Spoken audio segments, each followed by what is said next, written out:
Logo, no início da criação do mundo, no segundo dia, Deus criou o céu e a terra. E neste mesmo dia, Deus criou os anjos, arcanjos e querubins. E estes seres celestiais morariam no céu. Entre esses magníficos seres estavam os famosos arcanjos Gabriel, Rafael e Miguel. Mas também havia outra entidade que se destacava entre os demais por sua beleza e esplendor. Seu nome era Lúcifer. Ele era a criatura mais elevada que Deus já havia criado.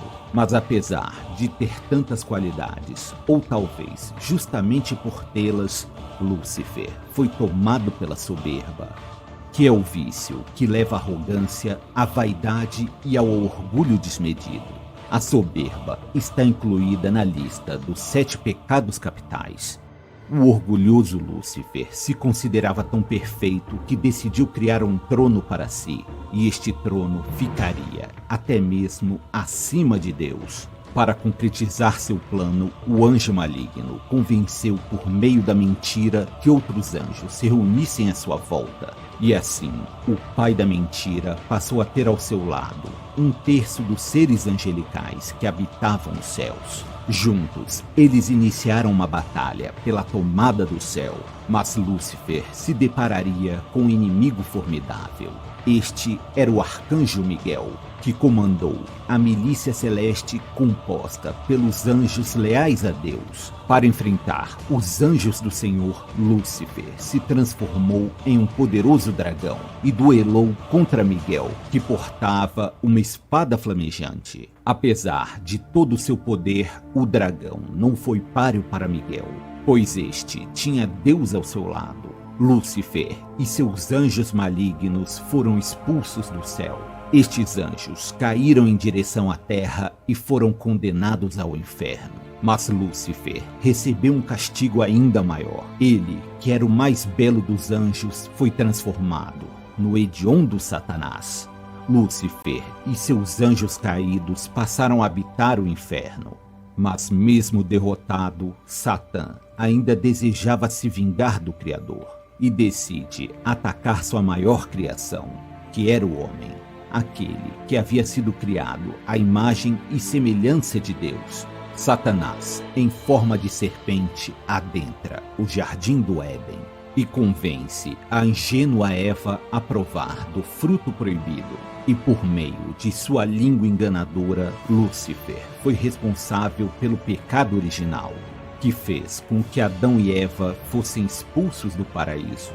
Satanás agora dedicaria todos seus esforços para afastar o homem de Deus, os transformando em pecadores. O anjo caído rejeitou a graça de Deus e passará a eternidade tentando destruir sua obra.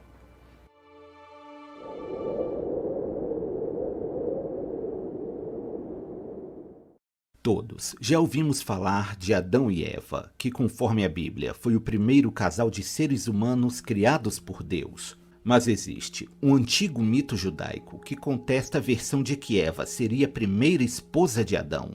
Este mito afirma que antes de Eva existia outra mulher. Seu nome era Lilith. Diferente de Eva, que surgiu a partir da costela de Adão, Lilith teria sido criada a partir do barro, juntamente com Adão. Por ter sido criada por Deus da mesma forma que Adão, Lilith não se submetia aos desejos de seu marido, pois julgava estar em uma posição de igualdade, e por isso não aceitava ser dominada por Adão. Lilith e Adão habitavam o jardim do Éden, mas a rebeldia de Lilith a colocou em uma situação em que ela deveria escolher entre se submeter ao seu marido ou partir do jardim do Éden. Lilith não estava disposta a abdicar de sua independência. Assim, ela optou por deixar Adão e o jardim do Éden para trás. A primeira mulher partiu para o exílio e se estabeleceu próximo ao Mar Vermelho. Deus enviou anjos para tentar convencer Lilith a retornar ao jardim do Éden, mas ela virou as costas para Deus. Sem sua mulher, Adão passou a se sentir solitário. Deus, vendo que o homem sofria devido a tal solidão, decidiu criar uma nova mulher para ele. E assim, Eva foi criada. Por ter se afastado do Criador, Lilith foi demonizada. Ela passou a ser considerada um demônio em forma de mulher. Em sua forma demoníaca, ela teria o poder de causar doenças em crianças recém-nascidas. E por isso, para proteger as crianças do mal, eram dadas aos bebês amuletos com os nomes dos anjos que tentaram trazer Lilith de volta ao Éden. Estes mitos afirmam que Lilith sentia inveja da vida feliz que Adão e Eva levavam no paraíso. E por isso, como vingança, ela tomou a forma de serpente e enganou Eva, fazendo com que ela e Adão provassem do fruto proibido, o que fez com que o casal fosse expulso do paraíso. A história de Lilith já é bastante conhecida, contudo, esta versão de sua história não está presente na Bíblia, e por isso sua história é rejeitada tanto por católicos como por protestantes. A versão na qual ela seria a primeira esposa de Adão se encontra nos textos do alfabeto de Sirac. Não se sabe ao certo a data em que foram escritos, mas acredita-se que foram criados entre 700 e 1000 d.C., já na era medieval. Mitos com a figura de Lilith estão presentes na mitologia hebraica, babilônica, suméria e assíria. Na Mesopotâmia, a figura de Lilith era vista como uma deidade maligna, ou, quando era identificada como a lua, ela seria vista como uma deusa que teria várias fases e por isso seus diferentes humores. Assim, ela poderia ser vista como uma deusa da fertilidade, mas também como uma figura demoníaca. Existem algumas teorias que afirmam que a ausência de Lilith na Bíblia foi arquitetada durante os concílios que definiram quais seriam os livros canônicos que formariam a Bíblia na forma que hoje conhecemos. Uma figura de Lilith como uma mulher independente e forte se oporia à estrutura patriarcal na qual a cultura judaico-cristã se apoia. E por este mesmo motivo, a figura de Lilith foi abraçada pelo movimento feminista, onde por vezes ela é citada como a primeira feminista. Este movimento afirma que Lilith foi injustamente demonizada, assim como grande parte das mulheres que em nossa história tentaram se opor ao domínio do patriarcado. Seja como uma figura demoníaca ou como símbolo da luta feminista, a história de Lilith ainda é alvo de muito interesse.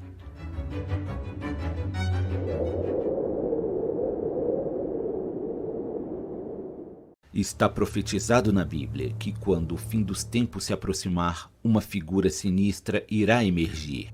Este ser maligno ficará conhecido como Anticristo. Ele será o oponente definitivo de Jesus Cristo quando este finalmente retornar. O Anticristo é filho de Satanás.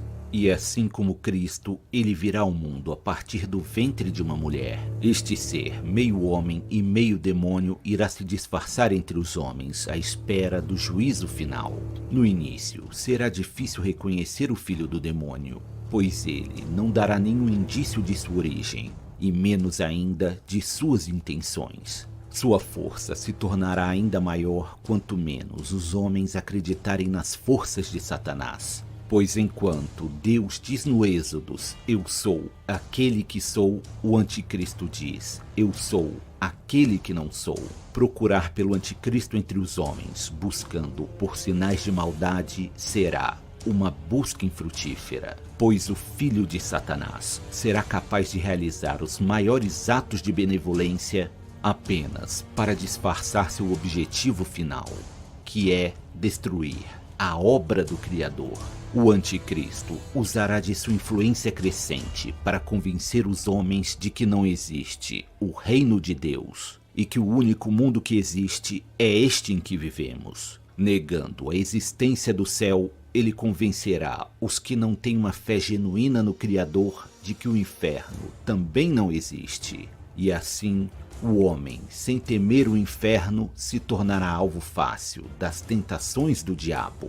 O Anticristo se tornará mais forte e influente quanto mais o juízo final se aproximar. Ele se tornará uma figura pública importante e suas palavras conquistarão milhões de almas para as fileiras de Satanás. O filho de Satã irá proclamar o direito à liberdade absoluta, pois ao negar o céu e o inferno, também será negada a ideia do bem e do mal, e assim tudo será permitido. Todos os valores pregados na Bíblia serão negados como dogmas de uma igreja corrupta, que impossibilita o desenvolvimento do homem com seus grilhões. O anticristo será portador de qualidades excepcionais. Ele será um gênio intelectual, dotado de grande poder de oratória. Suas habilidades políticas farão com que alcance um poder político nunca antes visto. Uma nova religião se formará sob o comando do anticristo. Este novo credo negará que Jesus seja o Messias profetizado. O filho do Satã se apresentará como verdadeiro e único Messias. Ao opositor de Cristo será concedido o poder de governar sobre todas as nações, e ele estabelecerá uma religião mundial. Alguns dizem que a influência do demônio chegará até o trono de São Pedro em Roma. A própria igreja será usada para tentar destruir a fé verdadeira. Como lobos disfarçados de cordeiros, usarão as palavras do Senhor de forma distorcida, apenas para afastar o homem do Criador. O anticristo fará uso de artimanhas que se travestem de verdadeiros milagres para assim ocupar o lugar que pertence a Cristo. Então ele marcará as pessoas com o número da besta. Quando o filho da perdição alcançar o auge de seu poder e muitos já tiverem se curvado à sua vontade, Jesus finalmente retornará para salvar a alma daqueles que não se renderam à tentação promovida por Satanás. E assim terá início o fim dos tempos.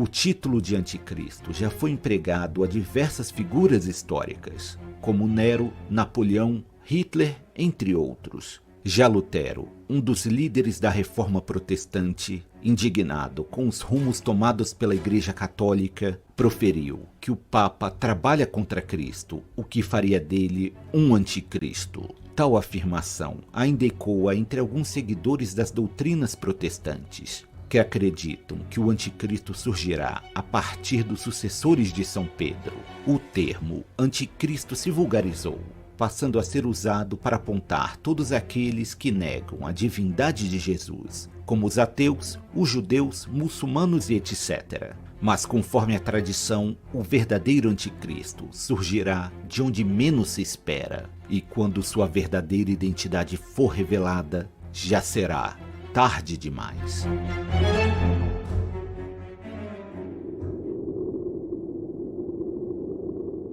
Conforme o Antigo Testamento, existe nas profundezas do oceano uma gigantesca criatura. Seu nome é Leviatã. Assim como todas as criaturas que andam sobre a terra, voam nos ares ou nadam nas águas, o Leviatã também foi uma criação de Deus. Tal criatura é descrita no livro de Jó, onde o próprio Deus descreve tal colossal monstro. A besta se assemelha a um enorme dragão marinho. Ao avistá-lo, os homens são tomados pelo medo. Nenhum homem é corajoso o suficiente para ousar despertar tal criatura, pois a ideia de vencê-lo seria pura ilusão. O próprio Deus descreve o Leviatã como uma criatura colossal, portadora de um poder incrível. O monstro, ao se deslocar, cria enormes ondas. Sua poderosa boca exibe dentes terríveis.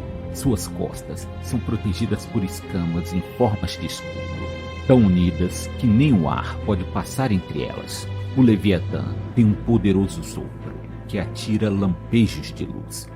O fogo sai de sua boca e a fumaça flui de suas narinas. Quando tal besta se ergue, até os mais poderosos fogem apavorados, pois espadas, lanças e flechas nada podem fazer contra a criatura que tem seu peito tão duro quanto a mais resistente das pedras. Nada na Terra pode se comparar ao poder do Leviatã, mas tal criatura deve sua existência ao desejo de Deus, pois assim como todos os seres, o Leviatã só pode ter seu alimento devido à graça de Deus. A besta serviu de inspiração para o filósofo Thomas Hobbes escrever sua obra O Leviatã.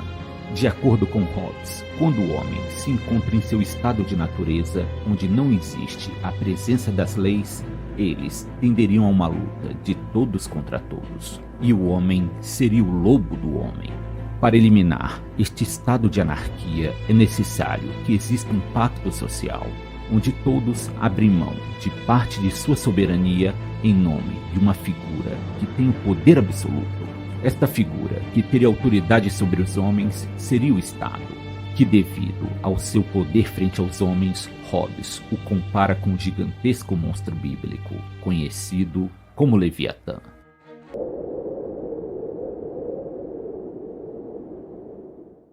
Satanás é o mais poderoso demônio da cultura judaico-cristã. Sua imagem como uma criatura vermelha, chifruda e portadora de um tridente já está cristalizada no imaginário popular. Seu nome significa adversário. Ele seria o contrário de tudo que Deus e Jesus representam. Satanás estaria sempre em oposição a Deus na luta pelas almas dos homens. Tradicionalmente, Satanás é associado à figura de Lúcifer, que um dia já foi uma figura celestial e que, devido ao seu orgulho, se rebelou contra Deus. Lúcifer convenceu outros anjos a lutar ao seu lado contra o Criador, mas esta rebelião foi sufocada pelo arcanjo Miguel, que juntamente com sua milícia divina expulsou os rebelados e os jogou do céu rumo à terra. Lúcifer e os demais anjos caídos passaram a habitar o inferno, e o líder dos anjos rebelados passou a ser identificado como o próprio Satanás. Conforme algumas interpretações, Satanás teria tomado a forma de serpente e convencido Eva a experimentar o fruto proibido, fazendo com que a humanidade fosse expulsa do paraíso. Satanás, quando identificado como diabo, assume o papel da figura que personifica todo o mal. Está descrito na Bíblia que certo dia Deus foi visitado por Satanás, o acusador, e o Senhor lhe apresentou Jó, um homem tão virtuoso e fiel que sua alma estaria fora do alcance de Satanás. Mas o oponente de Deus contestou que Jó só era fiel a Deus porque contava com suas bênçãos e por isso tinha tudo o que queria. Satanás aposta com o Criador que se lhe fosse tirado suas bênçãos, a fé de Jó se tornaria pó e ele amaldiçoaria Deus. Tudo é retirado de Jó, seus bens, seus servos e seu prestígio. Ele chega a perder até mesmo sua família. Satanás acabou perdendo a aposta, pois apesar de todo o sofrimento, Jó se recusou a amaldiçoar o Criador. Mas a mais famosa aparição bíblica de Satanás é seu encontro com Jesus, que havia partido para o deserto sob orientação do Espírito Santo, onde passaria 40 dias e 40 noites em jejum. Vendo a fome que Jesus sentia, Satanás transformou pedra em pão, mas Jesus resistiu à tentação. Satã então desafiou Jesus a se jogar do alto de um monte para ver se seria salvo pelos anjos. Mas Jesus disse que não havia necessidade de pôr o Senhor à prova. Por último, Satanás ofereceu dar o mundo a Jesus se ele passasse a adorar o Senhor do inferno. Jesus rejeitou a mais esta tentação e disse que só devemos adorar a Deus, e então expulsou Satanás. O oponente de Deus, assim como o Criador, enviará seu Filho para a terra para preparar o terreno para a chegada do juízo final. Este filho de Satã ficará conhecido como o Anticristo. Satanás não é uma figura exclusiva da cultura judaico-cristã. Este ser maligno também está presente no Islã. Lá, ele também é conhecido pelo nome de Iblis, e seria um djinn maligno que surgiu a partir do fogo. Iblis odeia a humanidade com todas as suas forças e sua missão é afastar a humanidade de Deus. Aqueles que se afastarem de Alá e seguirem os passos de Satanás serão lançados no fogo do inferno, onde encontrarão seu justo castigo. Seja no cristianismo, no judaísmo ou no islamismo, Satanás marca sua presença, tentando desviar o homem do caminho do bem e da justiça.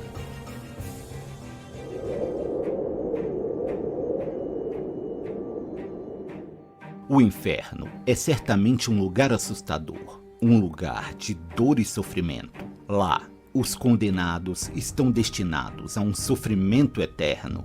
Mas, conforme algumas tradições cristãs, as almas dos pecadores não estão lá sozinhas.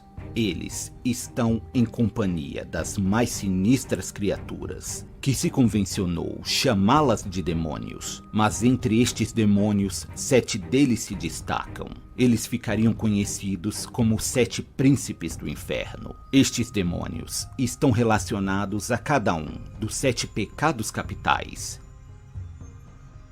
Belfegor, o Senhor do Fogo, também é conhecido como o demônio da preguiça. Conforme algumas tradições, Belfegor já foi um poderoso arcanjo chamado Bastiel. Mas quando estourou a rebelião de Lúcifer nos céus, ele não tomou partido dos anjos rebelados de Lúcifer, mas também não apoiou o exército dos anjos do Senhor. Devido à sua inércia, ele foi considerado um desertor e jogado no inferno. Já Azazel estava entre os anjos caídos que se rebelaram contra Deus. No início dos tempos, Azazel se relacionou carnalmente com as mulheres que viviam na terra. Os frutos desta união ficariam conhecidos como Néfilins. Os descendentes de Azazel corrompiam a terra e por isso foram varridos pelo dilúvio gerado por Deus. Azazel, que um dia foi um anjo, se tornou um arquidemônio, que representa o pecado da ira. Mamon era uma das muitas divindades pré-cristãs. Ele passou a ser considerado uma figura diabólica, pois estava ligado ao pecado da ganância e da avareza. Jesus condenava o culto ao dinheiro, personificado na figura de Mamon, pois o homem não poderia servir simultaneamente a Mamon e a Deus.